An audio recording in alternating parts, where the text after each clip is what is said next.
initiative. Scholar at Large at Microsoft and the Encyclopedia Britannica includes you in their list of the 300 greatest inventors. And your book is called Who Owns the Future? All of that is true. Okay. Yes. Is it true? Okay. Is it going to go downhill from here? Or? Yeah. Who does own the future? Well, right now, those who own the future are the ones with the very biggest, most effective computers that can gather everybody's data, analyze it better than anybody else because the computers are so big, and then use it to calculate little tiny advantages like slightly more manipulative loans than they otherwise would be able to, or slightly more tricky health insurance policies. And then over time, these tiny advantages accumulate, and then you get this incredible wealth and power concentration, which is the characteristic of our time. And you think that's a bad thing? I've benefited. I've done great. And you've helped create this problem. Oh, totally, I did, yeah. I totally did. Okay, you're Frankenstein. You've come to warn us about your monster. You know what? That's actually not a bad metaphor. I'll take it. Of course it's not. I did it. But you know... True. But you know, you have to be careful. The monster might turn on you and rip you limb from limb. Precisely.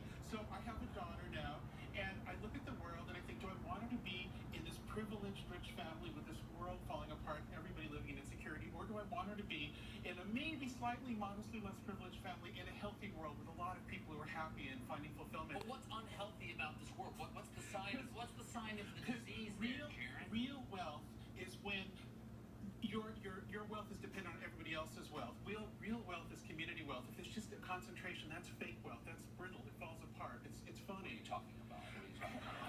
Henry, I'm at the top of this pyramid right now. I'm at the top of the pyramid. I hate Okay, to tell right you, now. in my circles you're not, but yeah, okay. Okay. I'm sorry, it's true.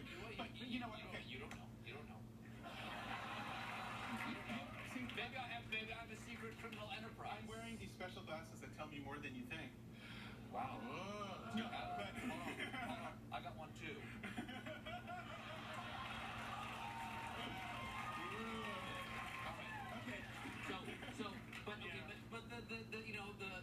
The monster is on the loose. You can't put the genie back in the bottle. You know, I think we can, because we made up this whole internet thing and this particular idea about how to do open culture on it and an open economy very recently. And so there's an opportunity to try to do this better. I'm not saying I know the perfect answer for it, but I think we have to give a shot. We have to try to improve this, because what we're doing is not creating a sustainable digital economy. We have to do that. You say that like our middle class is disappearing, okay? Right? Yeah. Is that the middle class is disappearing, and the internet has something to do with that, or your whole dream of a digital future has something to do with the disappearance of the middle class? Yeah, I think it really does. Okay, well, can't we just build a virtual reality where the middle class still exists and just put on those Oculus Rift helmets and just go, Yeah. look, a two-car garage. You know, listen, if everybody will buy it, I guess it's fine with me, you know, but I don't think they should. I think people should demand more. You know, what we've done is we've talked ourselves into this weird double economy where if it's about stuff, we believe in markets. If it's about information, if it's about creativity, comedians, journalists, anybody like that, then we think it should be shared, it should be open. And the problem with that is that if you break the economy in half like that, even though sharing is lovely, you gradually put all the information workers into this informal economy, a slum economy of reputation, barter, which is beautiful in its own way. You say we're all sort of the product now, because as we put our information into the internet and our information becomes a commodity, we should get paid a little something for all that information and that value we're providing these internet providers. How about a concrete example? Sure. Language translators. Somebody takes this and they say, I'm going to make the Spanish version of it. Those people are suffering now. They're making less money than they used to. But the algorithms that translate automatically, that are taking away a lot of their everyday work, those algorithms depend on the same people because they're constantly scraping their work to get little phrase examples that are mashed up to create the automatic translations. So the thing is, the people are still needed.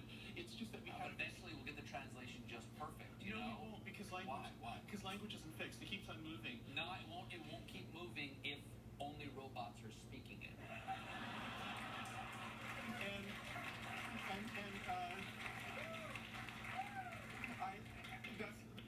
You know what? I can't argue with that. I think you solved it. I recommend you don't. Thank you so much.